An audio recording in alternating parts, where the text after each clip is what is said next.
1 week after the fatal shooting of Australian bride-to-be Justine Damone, a witness has come forward who saw Somali-American police officer Mohammed Noor open fire on the unarmed 40-year-old woman for seemingly no reason at all. The witness was cycling eastbound on West 51st Street in Minneapolis when Noor drew his weapon, and the witness is in possession of the killer cop's worst nightmare. Damone was shot on July 15 as she stood outside in her pajamas after phoning the police. She had called 911 to report a possible sexual assault in the alley behind her southwest Minneapolis home.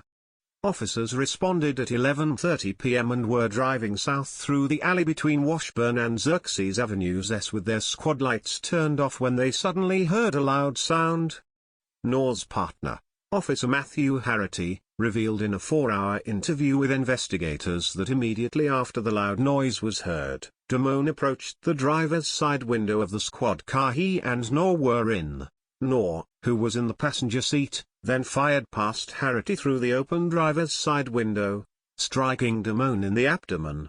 She died 20 minutes later. It was originally thought that Harity, Noor, and Damone were the only witnesses to what happened in the alley on that fateful night.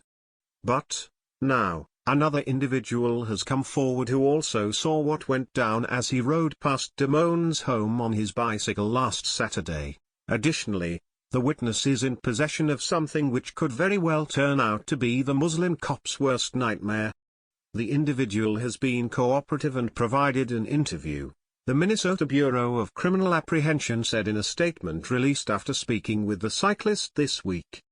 The agency added that the witness was seen bicycling eastbound on West 51st Street immediately before the shooting and stopped at the scene and watched as the officers provided medical assistance to Justine Damone. It isn't just this witness story which Officer Noor has to fear, though.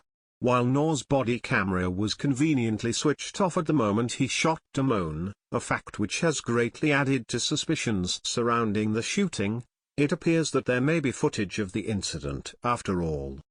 According to the Star Tribune, a source with direct knowledge of the investigation said the witness filmed part of the fatal encounter. This is excellent news for investigators, Damone's family, and all members of the public who care about justice being served for an innocent woman.